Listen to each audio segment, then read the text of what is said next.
Hello दोस्तों, कैसे हो दोस्तों। आज हम एनबीएस में जो मेस हेल्पर की वैकेंसी निकले हुई है उसका सब्जेक्ट स्पेसिफिक नॉलेज का रिवीजन क्लास का पार्ट 3 लाए हैं। और इस वीडियो में आपको टोटल 50 एमसीक्यू क्वेश्चंस मिलेंगे पूरा एक्सप्लेनेशन के साथ based on previous year question. Previous years में जो क्वेश्चंस आए थे उसी पैटर्न पर आपको मिलेगा, ठीक है। तो अगर आपने अभी तक 9 वीडियो नहीं देखा तो उसे जाकर देख लीजिए पहले, उसके बाद इस वीडियो को देखिए। और 23 वीडियो का मैंने एक और प्लेलिस्ट बना हुआ है एनबीएस मेस हेल्पर का ही, तो अगर आपने वो वीडियो नहीं देखा तो उसे भी देख लीजिए, ठीक है ना। उसके बाद आप यह जो रिवीजन क्लास देखेंगे तो आपको देखने में अच्छा लगेगा। और जो भी आप क्वेश्चन में इस रिवीजन क्लास में पूछ रहा हूँ तो उसका आंसर पहले आप देने की कोशिश कीजिए। इसे आप टेस्ट की तरह ले सकते हैं ना। जो लोग पुराने हैं, ठीक है ना, जिन्होंने ऑलरेडी वीडियो देख लिया है तो वह इसे टेस्ट की तरह ले सकते हैं। आप उत्तर देने की कोशिश कीजिए, देखिए कि आपको याद है कि नहीं। और जो नए हैं उनका अच्छे से तैयारी हो जाएगा फिर से, ठीक है। तो चलिए वीडियो स्टार्ट करते हैं। तो यहाँ पर आप देख सकते हैं कि पिछले वीडियो में आपको कुछ फैक्ट बताया था, तो एमसीक्यू क्वेश्चंस कराने से पहले कुछ इंपॉर्टेंट फैक्ट बता देता हूँ, उसके बाद आपको एमसीक्यू क्वेश्चंस कराऊंगा, ठीक है ना। तो यहाँ पर यह पिछले दिन आपको विटामिन तक बता दिया था, आज आपको खनिज लवण के बारे में थोड़ा बहुत इंपॉर्टेंट चीज़ बताएंगे। जैसे जो कैल्शियम है, तो कैल्शियम आपके लिए क्यों ज़रूरी है। तो कैल्शियम दांत और हड्डी के लिए ज़रूरी है ना, हड्डी और दांत आपके अच्छे से काम करे, ठीक ना, उसके लिए ज़रूरी है। तो अगर एग्जाम में पूछा जा सकता है कि कैल्शियम की कमी से मतलब हड्डियों और दांतों के लिए कौन सा खनिज इंपॉर्टेंट है, तो कैल्शियम हो जाएगा, ठीक है ना। तो उसी तरह से जो फास्फोरस है, फास्फोरस भी आपको दांत व हड्डियों के लिए ज़रूरत पड़ता है, दांत व हड्डियों के लिए, ठीक है। तो अगर कैल्शियम की बात किया जाए तो कैल्शियम आपको कहाँ से मिलेगा, तो दूध, पनीर, हरी सब्जियाँ, फलियाँ, अनाज। और फास्फोरस भी आपको मिलेगा मांस और अनाज, दूध, ये सारी चीज़ें से मिलेगा, ठीक है। उसके अलावा जो इम्पोर्टेंट है पोटेशियम, ठीक है ना। तो पोटेशियम आपके लिए क्यों इम्पोर्टेंट है, तो निम्न रक्तचाप, ठीक है ना। तो अगर पोटेशियम की कमी रहेगी तो आपके शरीर में रक्तचाप लो हो जाएगा, लो रक्तचाप हो जाएगा ना। उसके अलावा पेशियों की दुर्बलता, यानी पेशियाँ जो कमज़ोर हो जाएंगे, दुर्बल हो जाएंगे, ठीक है। तो पोटेशियम कहाँ से मिलेगा, ये भी आपको दूध, अनाज, फल, सब्जियां, मांस वगैरह से मिलेगा। और उसके बाद जो इम्पोर्टेंट है सोडियम है, ठीक है ना। तो सोडियम जो इम्पोर्टेंट है तो वह आपको कहाँ से, नमक से ही मिल जाएगा। जैसे हरा नमक हम लोग खाते हैं, वाइट नमक, वहाँ से मिल जाएगा, ठीक है ना। और इसकी कमी से भी रक्तचाप लो हो जाता है, लो ब्लड प्रेशर हो जाता है। तो आप देखते होंगे जिसका ब्लड प्रेशर लो हो जाता है वो थोड़ा नमक ज़्यादा खाते हैं, जिसका हाई हो जाता है वो थोड़ा कम खाते हैं, ठीक ना। और इसकी कमी से भूख की कमी, अगर सोडियम में कमी रहेगी तो भूख भी आपको कम लगेगा, ठीक है ना, पेशियों में ऐंठन रहेगा, ठीक ना। उसके अलावा जो इम्पोर्टेंट है जिंक, जिंक से भी आपके एग्जाम में बहुत क्वेश्चन आते हैं। तो जिंक आपको कहाँ से मिल जाएगा, अनाज, दूध, अंडे, मांस है, समुद्री जो आपके फूड होते हैं, समुद्र से जो मछली वगैरह प्राप्त होते हैं वहाँ से मिल जाएगा। और जिंक की कमी से क्या हो जाएगा, रक्त क्षीणता हो जाएगा। और खुरदरी त्वचा, जो त्वचा है उसमें खुरदुरा टाइप का हो जाएगा, ठीक है। और जो आपका इम्यूनिटी सिस्टम है वो भी थोड़ा कमज़ोर हो जाएगा। तो जनन क्षमता भी कम आ जाएगी, जैसे जनन क्षमता होती है बच्चे पैदा करने की क्षमता, उसमें भी थोड़ा कमी आ जाएगी, ठीक है ना। और जो लौह होता है आयरन, आयरन किस में मिलेगा, तो मांस, अंडे, फल, अनाज, हरी सब्जियाँ, खासकर जो पालक के साग होता है उसमें आपको लौह आयरन खूब मिलेगा, ठीक है ना। और इसकी कमी से क्या होता है, अगर आयरन की कमी है तो हीमोग्लोबिन की कमी से एनीमिया हो जाती है। एनीमिया बीमारी किसकी कमी से होती है, हीमोग्लोबिन की कमी से, ठीक ना। उसके अलावा दुर्बलता, शरीर का सुरक्षा तंत्र दुर्बल हो जाता है, ठीक है ना। तो उसके बाद जो आपका इम्पोर्टेंट है आयोडीन, तो आयोडीन आपको जो नमक है, नमक से आपको प्राप्त हो जाता है। उसके दूध, समुद्री भोजन से भी प्राप्त होता है। उसकी कमी से आपको घेंघा होता है, घेंघा को ग्वाइटर भी बोलते हैं, ग्वाइटर रोग, ठीक है ना, इंग्लिश में। उसके अलावा जो कॉपर है, तो कॉपर आपको कहाँ से मिल जाएगा, मांस, मेवा, फलियाँ, हरी सब्जियाँ, ठीक है ना, वहाँ से मिल जाती है। और इसकी कमी से क्या हो जाती है, रक्त क्षीणता, संयोजी ऊतकों, जो कनेक्टेड टिश्यू होते हैं ना, कनेक्टेड टिश्यू, तो संयोजी ऊतकों और रुधिर वाहिनियों की दुर्बलता, ये कमजोर हो जाते हैं, ठीक ना। उसके बाद जो अगला इंपॉर्टेंट है आपका कोबाल्ट, तो कोबाल्ट है, कोबाल्ट दूध, पनीर, इस सब से मिल जाता है। और इसकी कमी से भी एनीमिया होती है, ठीक ना।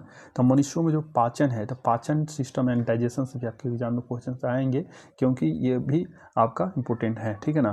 तो डाइजेशन के बारे में बहुत आपको डिटेल से आपको बताया है कि जैसे पहले मुख में खाते हैं, उसके बाद आपको जो ग्रसनी है, आहार नाल वहाँ से होती हुई अमाशय में जाती है, ठीक। अमाशय में जो बहुत सारे एंजाइम वहाँ के मिलते हैं, अमाशय की दीवारों से निकलते हैं, जैसे कि आपका हो गया पेप्सिन, रेनिन और ये सारे एंजाइम। और उसके अलावा HCl निकलती है, हाइड्रोक्लोरिक एसिड।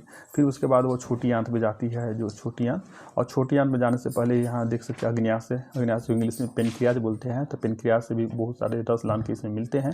फिर उसके बाद बड़ी आंत में होती है, उसके बीच में ही आपका जो ये वाला आप देख सकते हैं यहाँ यकृत है, तो यकृत से भी पितरस निकलते हैं, यकृत के अंदर पित्ताशय होती है, वहाँ से निकल के मिलती है, ठीक है ना। तो ये सारे क्रिया के द्वारा पाचन आपका कंप्लीट होता है। तो पाचन से संबंधित जो इम्पोर्टेंट पॉइंट है वो आपको बताते हैं कि वहाँ से कैसे क्वेश्चंस आते हैं, ठीक है ना। तो अमाशय के भीतर में उपस्थित जठर ग्रंथि है, जो जठर ग्रंथि है, तो जठर ग्रंथि क्या करती है, जठर रस का स्रावन करती है ना, और जठर रस में 97 से 99% आपको जल होता है। इसके अलावा इसमें श्लेष्मा, ठीक है ना, हाइड्रोक्लोरिक अम्ल, पेप्सिन, जठर, लाइपेज, रेनिन आदि वगैरह होते हैं, तो ये सारी होती हैं जठर ग्रंथि में। तो रेनिन जो एंजाइम है वो दूध के पाचन के लिए इंपॉर्टेंट होता है, पेप्सिन प्रोटीन के पाचन के लिए इंपॉर्टेंट होता है। यहाँ देख सकते हैं रेनिन है, ठीक है। अब देख सकते हैं कि जो पितरस है, जो यकृत से पितरस निकलता है, तो पितरस क्षारीय होता है, ठीक है ना। पितरस क्षारीय होता है, नेचर में बेसिक होता है। तो आपके एग्जाम में पूछा जा सकता है कि पितरस कैसे होते हैं, अम्लीय होते हैं, क्षारीय होते हैं, या उदासीन होते हैं, ठीक है ना, या इनमें से कोई नहीं। तो आपको लगाना होगा कि पितरस क्षारीय होते हैं, यानी कैरेक्टर में कैसे होते हैं, बेसिक होते हैं, ठीक है ना, ठीक है, बेसिक होते हैं। तो जो इंपॉर्टेंट पॉइंट है, अब जो एंजाइम, जो भी तरह के एंजाइम है वो कहाँ से निकलते हैं और किसके पाचन के लिए इंपॉर्टेंट होते हैं। जो टाइलिन है, टाइलिन लार ग्रंथि से निकलते हैं, लार ग्रंथि मुंह में ही होते हैं, और एमाइलेज है वो भी एमाइलेज अग्न्याशय से निकलते हैं। तो जो टाइलिन है, तो टाइलिन लार ग्रंथि से निकलती है, और ये स्टार्च के पाचन के लिए इंपॉर्टेंट होते हैं, स्टार्च ना। और जो एमाइलेज है वो अग्न्याशय से निकलते हैं, और ये भी स्टार्च के पाचन के लिए इंपॉर्टेंट होते हैं, ठीक है ना। जो अगला इंपॉर्टेंट है वो पेप्सिन है। तो पेप्सिन कहाँ से निकलता है, अमाशय से निकलता है, अमाशय यानी पेट, अमाशय मतलब पेट, और वो क्या करते हैं, प्रोटीन के पाचन के लिए इंपॉर्टेंट है, प्रोटीन के लिए। तो पेप्सिन क्या करते हैं, प्रोटीन के पेप्टोन्स में तोड़ देते हैं, पेप्टोन्स में, ठीक है ना। उसके बाद ट्रिप्सिन है, ट्रिप्सिन भी अग्न्याशय से निकलता है, और यह प्रोटीन को अमीनो अम्ल में बदल देता है, अमीनो बदल देता है, ठीक है ना। उसके अलावा जो अगला इंपॉर्टेंट है लाइपेज है। तो लाइपेज कहाँ से निकलता है, वो अग्न्याशय से निकलता है, और वह वसा के पाचन के लिए इंपॉर्टेंट होता है, ठीक है ना। ठीक है, तो जो भी इंपॉर्टेंट था आपको बता दिया। आप चलिए MCQ क्वेश्चंस आपको कराते हैं, ठीक है ना। तो पहला जो इंपॉर्टेंट है कि गाजर में कौन सा विटामिन सबसे अधिक मात्रा में पाया जाता है, तो गाजर में विटामिन ए पाया जाता है, और विटामिन ए की कमी से रतौंधी यानी नाइट ब्लाइंडनेस हो जाती है, ठीक है ना। जो नेक्स्ट प्रश्न है, यहाँ पर एक्सप्लेनेशन है कि विटामिन ए का सबसे अच्छा स्रोत विटामिन ए गाजर है, ठीक है ना। गाजर विटामिन ए का सबसे अच्छा स्रोत है। विटामिन ई में कैरोटीन पाया जाता है, कैरोटीन, ठीक है ना। अब इसको ऐसे भी नाम से याद सकते हैं कि गाजर का इंग्लिश में क्या बोलते हैं, गाजर कैरोट, तो कैरोट से कैरोटीन, गाजर में कैरोटीन पाया जाता है। मानव यकृत द्वारा कैरोटीन को विटामिन ए से संश्लेषित किया जाता है, इसकी कमी से रतौंधी नामक रोग हो जाती है, ठीक है ना। जो नेक्स्ट प्रश्न है कि निम्नलिखित में से कौन सा पशु प्रोटीन के अच्छे स्रोत है, तो हम लोग प्रोटीन दो जगह से प्राप्त करते हैं, कुछ प्रोटीन एनिमल से और कुछ प्रोटीन प्लांट से। जैसे दूध हो गया, मांस हो गया, ये सब आपको कहाँ से मिलते हैं, प्रोटीन के स्रोत हैं, ये आपको एनिमल से प्राप्त होते हैं। लेकिन जैसे कि आपका सोयाबीन हो गया, दाल हो गया, ये सब आपको कहाँ से मिलते हैं, प्लांट से मिलते हैं। तो जो यहाँ से पशु प्रोटीन, तो बादाम तो नहीं होगा, सोयाबीन भी नहीं होगा, और जो आपका पनीर है, तो पनीर तो गाय दूध से बनता है, तो दूध तो आपको एनिमल से ही मिलता है। तो इस तरह से जो पनीर है वह पशु प्रोटीन के स्रोत हो जाएंगे, ठीक है। जो नेक्स्ट है कि विटामिन और खनिज है, तो यहाँ पर 4 ऑप्शन है। अगर आपको पता है तो कमेंट करके जरूर बताइए, इसे टेस्ट के लीजिए, टेस्ट की तरह लीजिए। अगर आपको उत्तर पता है तो कमेंट भी कीजिए उत्तर, ठीक है ना। तो विटामिन और खनिज क्या है, तो सुरक्षात्मक भोजन, सुरक्षात्मक भोजन ही हो जाएंगे, यही सही आंसर हो जाएगा। ऊर्जा देने वाले खाद्य पदार्थ तो आपके वसा हो जाएंगे एंड कार्बोहाइड्रेट हो जाएंगे। बॉडी बिल्डिंग फूड्स आपके कौन हो जाएंगे, बॉडी बिल्डिंग आपका प्रोटीन हो जाएंगे। और चारा, रफेज होता है, रफेज, चारा, रुक्षांश, ये सभी एक ही होते हैं। तो जो चारा है वो आपका नहीं है, ठीक है। जो नेक्स्ट प्रश्न है कि निम्नलिखित में से कौन सा पोषक तत्व हमें बीमारियों से लड़ने में मदद करता है, तो जो विटामिन होते हैं, विटामिन और खनिज लवण हमको बीमारियों से लड़ने में मदद करते हैं, ठीक है ना। तो इसका सही आंसर हो जाएगा विटामिन, ठीक है। हमारे शरीर में पानी का प्रतिशत, तो अभी ऊपर आपको बताया था पिछले क्लास में कि हमारे शरीर में पानी कितना होता है, लगभग 70%। हमारे शरीर में लगभग 70% पानी होता है, ठीक ना। तो कमी से होने वाले रोगों को किसके द्वारा रोका जा सकता है, जो डिफिशियंसी के कारण प्रोटीन में, जैसे कि किसी भी तरह का न्यूट्रिशन के डिफिशियंसी यानी कमी से होने वाले रोगों को किसके द्वारा रोका जा सकता है, तो स्वच्छता, एंटीबायोटिक्स, टीकाकरण। तो संतुलित आहार, जो बैलेंस्ड डाइट होता है, संतुलित आहार होता है। संतुलित आहार अगर आप लेंगे तो आपके शरीर में जो डिफिशियंसी के कारण जो डिजीज होते हैं वो नहीं होंगे, ठीक है ना। तो संतुलित आहार में क्या होते हैं, प्रोटीन, कार्बोहाइड्रेट, विटामिन, रफेज, खनिज लवण और जितने भी तरह के वसा जो भी हैं वो सभी होते हैं, उचित मात्रा में होता है, जितना आवश्यकता है। किसी का अधिक मात्रा भी नहीं होता, किसी का कम मात्रा भी नहीं होता है ना, सभी चीज़ें होती हैं और प्रॉपर अनुपात में होते हैं, ठीक है ना। स्कर्वी किसकी कमी के कारण होता है, जो स्कर्वी डिजीज है वो किसकी कमी के कारण होती है, तो विटामिन सी की कमी के कारण होती है। विटामिन सी है जो आपके खट्टे फलों में प्रचुर मात्रा में होती है, ठीक है ना। विटामिन ए की कमी के कारण रतौंधी होती है। विटामिन बी की कमी से बेरी, ठीक है। विटामिन बी में हालांकि B1 B2 B3 ऐसे करके होती है, तो विटामिन B1 है उसकी कमी से बेरी होती है, ठीक है ना। विटामिन डी की कमी से रिकेट्स, ठीक है। विटामिन ए की कमी से कौन सा बीमारी होती है, तो रतौंधी फिर आ गया, ठीक है। नेक्स्ट प्रश्न है कि निम्नलिखित में से कौन सा खाद्य पदार्थ आयरन से भरपूर होता है, आयरन से। तो अभी आपको बताया था ऊपर में कि पालक आयरन का बहुत अच्छा स्रोत है, पालक आयरन का बहुत अच्छा स्रोत है, तो यहाँ पालक ही हो जाएगा, पालक, ठीक है। तो जिसको भी आयरन की कमी है वो पालक खाएं। आयोडीन की कमी से कौन सा बीमारी होता है, तो आयोडीन की कमी से घेंघा रोग होता है। आयोडीन की कमी से कौन सा, घेंघा रोग होता है। और घेंघा रोग को ग्वाइटर भी बोलते हैं, ग्वाइटर। अगर ग्वाइटर भी आ जाए घेंघा की जगह तो उसे भी आप सही कर सकते हैं, क्योंकि घेंघा को इंग्लिश में ग्वाइटर बोला जाता है ना। तो आयोडीन कमी से घेंघा रोग हो जाता है, ठीक है। नेक्स्ट प्रश्न है कि एक छोटे बच्चे को शरीर निर्माण में मदद करने के लिए और अधिक लेने की आवश्यकता होती है, यानी शरीर के ग्रोथ के लिए किसकी अधिक लेने की आवश्यकता होती है, तो यहाँ विटामिन, प्रोटीन, खनिज पदार्थ, अब इनमें से कोई नहीं, तो इसका सही आंसर हो जाएगा आपका प्रोटीन, ठीक है ना। तो प्रोटीन वाले जो खाद्य पदार्थ है, दाल हो गया, सोयाबीन हो गया, इस तरह के जो खाद्य पदार्थ है वो अब अधिक मात्रा में खा सकते हैं, ठीक है। तो नेक्स्ट प्रश्न है कि लाल रक्त कोशिकाओं जो RBC होते हैं में हीमोग्लोबिन को उपस्थित करने के लिए निम्नलिखित में कौन सा आवश्यक है, यानी RBC में हीमोग्लोबिन की मात्रा बढ़ाने के लिए कौन सा खाद्य पदार्थ आपको अधिक खाना चाहिए। तो इसके लिए आपको आयरन लेने की जरूरत पड़ेगी। तो आयोडीन हो गया, लाल फास्फोरस, सोडियम एंड एक सोडियम है। तो यहाँ पर जो पहला आयोडीन, यहाँ हालांकि आयोडीन हाँ ऑप्शन में है आयोडीन, एक में लोहा हो जाएगा। और लोहा आपको किस में मिलेगा, लोहा आपको जो पालक की साग है, हरी पत्तीदार सब्जियां हैं, उसमें आपको अच्छी मात्रा में आयरन मिलेगा, ठीक है ना। तो इसका आयरन यानी लोहा हो जाएगा, ठीक है। नेक्स्ट प्रश्न है कि रिकेट्स किसकी बीमारी है। रिकेट्स जो बीमारी है वो किसकी, शरीर के किस भाग में होती है, हड्डियां में, त्वचा में, रक्त में, किस। तो आपको बहुत बार बताया कि रिकेट्स बीमारी में पैरों की हड्डियां मुड़ जाती है, ठीक है ना। पैर की जो हड्डियां हैं मुड़ जाती हैं, तो रिकेट्स आपको हड्डियों की बीमारी है। किसकी बीमारी, हड्डियों की, जो बोन्स है वो बोन्स की बीमारी है, ठीक है। जो नेक्स्ट प्रश्न है कि मसूड़े और दांत को स्वस्थ रखने के लिए निम्नलिखित में से कौन सा आवश्यक है। मसूड़े और दांत को स्वस्थ रखने के लिए, तो मसूड़े और दांत को स्वस्थ रखने के लिए विटामिन सी है, जो विटामिन सी है वो बहुत इंपॉर्टेंट है। इसलिए आप नींबू वगैरह, नींबू पानी पी सकते हैं, संतरे खा सकते हैं, और जो भी आंवला वगैरह है वो खा सकते हैं। तो मसूड़े और दांत को स्वस्थ रखने के लिए विटामिन सी बहुत इंपॉर्टेंट है, तो इसका सही आंसर विटामिन सी हो जाएगा, ठीक है ना। निम्नलिखित में से किसे शरीर निर्माण भोजन माना जाता है, शरीर निर्माण यानी बॉडी बिल्डिंग भोजन माना जाता है। तो पहला ऑप्शन है कार्बोहाइड्रेट, प्रोटीन, वसा, और चौथा है विटामिन। तो इसका सही आंसर हो जाएगा प्रोटीन, ठीक है ना। प्रोटीन को ही बॉडी बिल्डिंग माना जाता है, ठीक है ना। बॉडी बिल्डिंग यानी शरीर का निर्माण करने वाला। निम्नलिखित में से कौन सा एक ऊर्जा देने वाला घटक है, तो ऊर्जा देने वाला घटक कौन सा हो जाएगा, कार्बोहाइड्रेट और वसा। कार्बोहाइड्रेट और वसा दोनों से ही आपको शरीर के लिए ऊर्जा मिलती है, ठीक है। खाना पकाने और तैयारियां की प्रक्रिया में क्या खो जाता है, जो खाना पकाते हैं और उसके लिए जो प्रोसेसिंग करते हैं, सब्जियों को धोना, पकाना, छिलना, इस प्रक्रिया में क्या खो जाता है। तो यहाँ पर 4 ऑप्शन है, पोषक तत्व जो न्यूट्रिशन होते हैं ना। तो इसीलिए जो भी फल सब्जियां होती है उसे धोना चाहिए, लेकिन ऐसे नहीं कि 3 4 5 बार धोते रहें, 1 2 बार धो लिए सफिशियेंट है।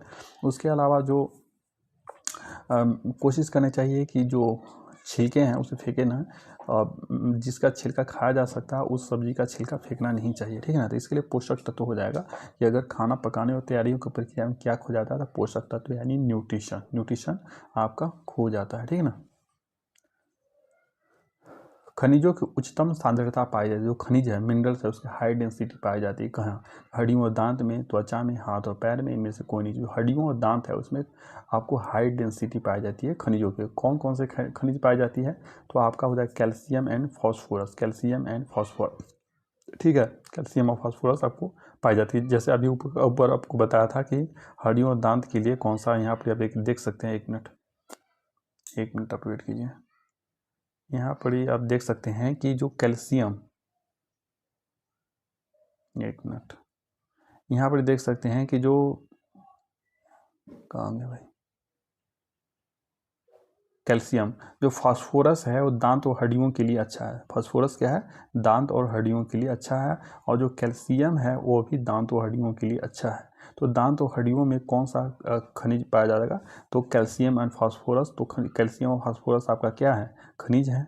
तो यहाँ पर यही प्रश्न पूछा गया था कि खनिजों की उच्चतम सांद्रता है, खनिजों की हाई डेंसिटी किस में पाई जाती है, कॉन्सेंट्रेशन।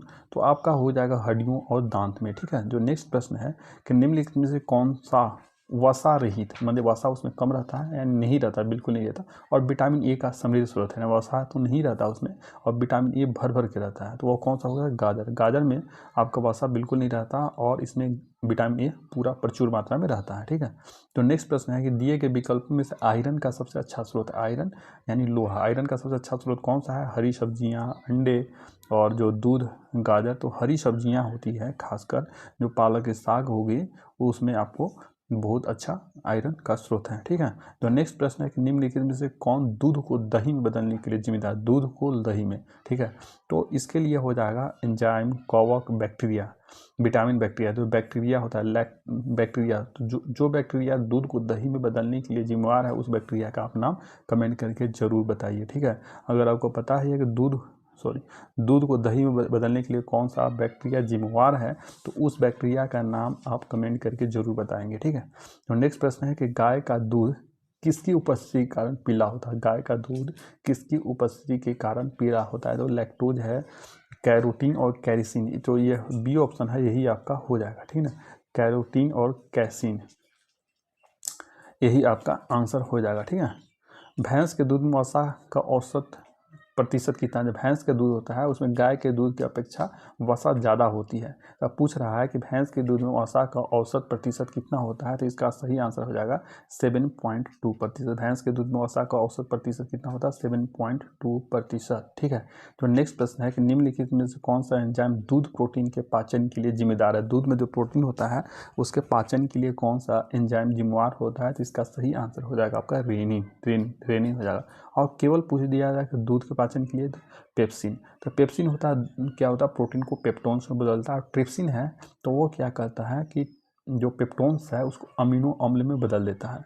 और रेनिन और पेप्सिन ये दो एंजाइम है जो कि आपके जठर ग्रंथि से निकलती है और जठर ग्रंथि पेट में होता है, आमाशय में होता है। ठीक है। और जो ट्रिप्सिन एंजाइम है वो आपके अग्न्याशय से निकलती है। ठीक है। दिए गए विकल्पों में से कौन सा ऊतकों के निर्माण के लिए जिम्मेदार है? ऊतकों के निर्माण, ठीक है, कोशिकाओं के निर्माण, ग्रोथ, इस टाइप की बॉडी बिल्डिंग, इस टाइप से जहां भी टर्म आए तो आपको आंख बंद करके आपको क्या लगाना है? प्रोटीन लगाना है। ठीक है ना, बॉडी बिल्डिंग। ठीक है। जो नेक्स्ट प्रश्न है कि श्वसन के दौरान ऊर्जा किस रूप में उत्पन्न होती है? जब श्वसन लेते हैं, आप श्वास लेते हैं तो उस दौरान क्या होता है? ऊर्जा उत्पन्न होती है ना। तो ऊर्जा किस रूप में उत्पन्न होती है? तो ऊर्जा आपको एटीपी के फॉर्म में उत्पन्न होती है। एटीपी, एडिनोसिन ट्राइफॉस्फेट, इसका फुल फॉर्म होता है एडिनोसिन ट्राइफॉस्फेट। तो जो पूर्ण श्वसन होता है, एक ऑक्सी श्वसन होता है, एक अनॉक्सी श्वसन होता है। जो ऑक्सी श्वसन होता है, पूर्ण श्वसन, उसके दौरान कितनी एटीपी ऊर्जा उत्पन्न होती है? अगर कितनी एटीपी ऊर्जा उत्पन्न होती है अगर आपको पता है तो आप कमेंट करके बताइएगा कि ऑक्सी श्वसन के दौरान कितनी ऊर्जा उत्पन्न होती है। ठीक है ना। निम्नलिखित में से कौन सा तत्व मौजूद होता है? हीमोग्लोबिन में निम्नलिखित कौन सा तत्व मौजूद होता है? हीमोग्लोबिन में आपका क्या हो जाएगा? आयरन हो जाएगा। ठीक है। जो नेक्स्ट प्रश्न है, विटामिन B9 का साइंटिफिक नेम क्या है? तो जो आपका फॉलिक एसिड होगा, फॉलिक एसिड विटामिन B9 का साइंटिफिक नेम हो जाएगा। और साइनोकोबालामिन है, किसका है? तो विटामिन B12 का है, विटामिन B12 का। ठीक है ना। और टोकोफेरॉल कितना है? Retinol, thiamine, ascorbic acid, calciferol. Calciferol तो आपको विटामिन D का होगा। Retinol, thiamine, ascorbic acid, calciferol, tocopherol. Tocopherol vitamin E का हो जाएगा। टोकोफेरॉल विटामिन ई का और कैल्सीफेरॉल विटामिन डी का और फॉलिक एसिड विटामिन B9 का। ठीक है ना। तो यहाँ पर जितने भी विटामिन उनका साइंटिफिक नेम है वो देख सकते हैं, मैंने लिख दिया है। तो विटामिन ए का रेटिनॉल होता है, विटामिन B1 का थायमिन, विटामिन B2 का राइबोफ्लेविन, विटामिन B3 का नियासिन, विटामिन B5 का पेंटोथेनिक एसिड। ठीक है ना। और विटामिन B6 का पाइरिडॉक्सिन, विटामिन B7 का बायोटिन, विटामिन B9 का फॉलिक एसिड, विटामिन B9 है उसका फॉलिक एसिड। ठीक है ना। विटामिन B10 है उसका हो जाएगा साइनोकोबालामिन। ठीक है। इस आप देख सकते हैं विटामिन B12 का 2-3 नाम है, तो जो सबसे इंपॉर्टेंट जो मैक्स एग्जाम में पूछा जाता है वही वाला मैं बता रहा हूँ। ठीक है। साइनोकोबालामिन हो जाएगा। विटामिन C है उसका एस्कॉर्बिक एसिड, विटामिन D का कैल्सीफेरॉल, विटामिन डी का कैल्सीफेरॉल, ये नाम बार बार पूछा जाता है। विटामिन ई का टोकोफेरॉल और विटामिन के का फिलोक्विनोन, विटामिन के का फिलोक्विनोन। ठीक है, जो नेक्स्ट प्रश्न है कि एक सक्रिय महिला के लिए प्रोटीन का औसत दैनिक सेवन क्या है। एक सक्रिय महिला के लिए प्रोटीन का औसत दैनिक सेवन क्या है, तो इसका 45 ग्राम हो जाएगा। ठीक है, तो दोस्तों यह वीडियो थोड़ा लंबा हो रहा है, तो इस वीडियो को यहीं तक रोकते हैं और आगे के जो पार्ट है वो आपको अगले वीडियो में देखने को मिलेगा। ठीक है, तो अगर वीडियो पसंद आया तो इसे लाइक करें, चैनल को सब्सक्राइब करें and share this video to your friends and relatives. ठीक है, और अगर जिस पीडीएफ से हम पढ़ा रहे हैं, इस पीडीएफ टोटल 600 पेज का, 600 पेज का, इसमें टोटल आपको 2000 से ऊपर एमसीक्यू क्वेश्चंस मिलेंगे। उसके अलावा क्या है कि जो जिस बुक से मैंने एमसीक्यू क्वेश्चन इंक्लूड किया उस बुक का पीडीएफ भी आपको मिल जाएगा। ठीक है, तो अगर आप इस पीडीएफ को खरीदना चाहते हैं तो लिंक डिस्क्रिप्शन बॉक्स में दे दिए हैं, वहाँ से आप जाकर इसे खरीद सकते हैं। ठीक है, और जिनके पास पैसे नहीं है वो नहीं खरीद सकते हैं, तो उनके लिए मैं वीडियो बना रहा हूँ। ठीक है, तो 15 दिन के अंदर आपका पूरा सिलेबस मैं कंप्लीट करा दूंगा। ठीक है, तो ठीक है दोस्तों, अगर वीडियो पसंद आया तो इसे लाइक करें, चैनल को सब्सक्राइब करें and share this video to your friends and relatives. Thank you.